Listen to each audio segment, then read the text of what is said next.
ওয়ালাইকুম রহমতুল্লাহ। সম্মানিত দর্শক, দেশ এবং প্রবাস থেকে যায় যেখান থেকে আমাদের ভিডিও দেখতেছেন সবাইকে জানাই শাহাদাত নার্সারির পক্ষ থেকে শুভেচ্ছা অভিনন্দন। সম্মানিত দর্শক, আজকে আপনাদের মাঝে নিয়ে আসলাম ছাদ বাগান এবং মাঠ বাগানের জন্য একদম বনসাই ক্যাটাগরি গাছ, ডালপালা বিশিষ্ট গাছ।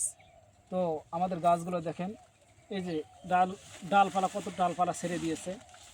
এই যে এই গাছগুলো কিন্তু আমরা সারা বাংলাদেশে আমরা কুরিয়ার মাধ্যম দিয়ে আমরা পার্সেল করতেছি। এই যে গাছের গোড়াগুলো যদি আপনাদেরকে দেখাই, এই যে গাছের গোড়াটা দেখেন, এই যে কীরকম মোটা আপনারা দেখতে পাচ্ছেন, এই যে কীরকম মোটা।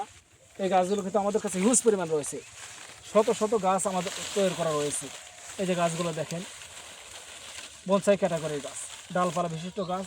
এই গাছগুলো আমরা সারা বাংলাদেশে আমরা কুরিয়ার মাধ্যম দিয়ে আমরা ডেলিভারি করতেছি। যে পাশে এই গাছটা একটু দেখান, এই যে দেখেন কী গাছ এগুলো, এই যে দেখেন কী গাছ এগুলো।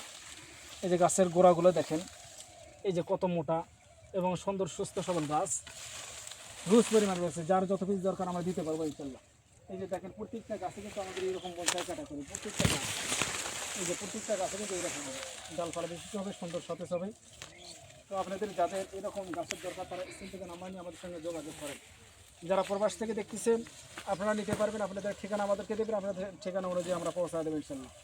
এই যে দেখেন আমাদের গাছগুলো দেখেন, এরকম গাছ কিন্তু আমাদের কাছে হিউজ পরিমাণ রয়েছে, শত শত গাছ আমাদেরকে তৈরি করা রয়েছে। এই যে একদম বিগ সাইজের গাছ, বনসাই ক্যাটাগরি গাছ, গোড়াগুলো খুব মোটা হবে, একদম সুন্দর হবে। হ্যাঁ, শত শত গাছ আমাদের তৈরি করা রয়েছে। এই যে দেখেন গাছগুলো। তো আপনাদেরকে বলবো, আপনারা এদিক সেদিকে না থাকা আপনার স্ক্রিন থেকে নাম্বার নিয়ে আমাদের সঙ্গে যোগাযোগ করেন। যারা ইউটিউব চ্যানেল থেকে আমাদের ভিডিও দেখতেছেন, চ্যানেলটি অবশ্যই সাবস্ক্রাইব করে আমাদের পাশে থাকবেন পরবর্তী নতুন ভিডিও দেখার জন্য। যারা ফেসবুক পেজ থেকে দেখতেছেন, পেজটি অবশ্যই ফলোতে রাখবেন। তাই ভিডিও আর বেশি লম্বা না করে এখানে সমাপ্ত করছি।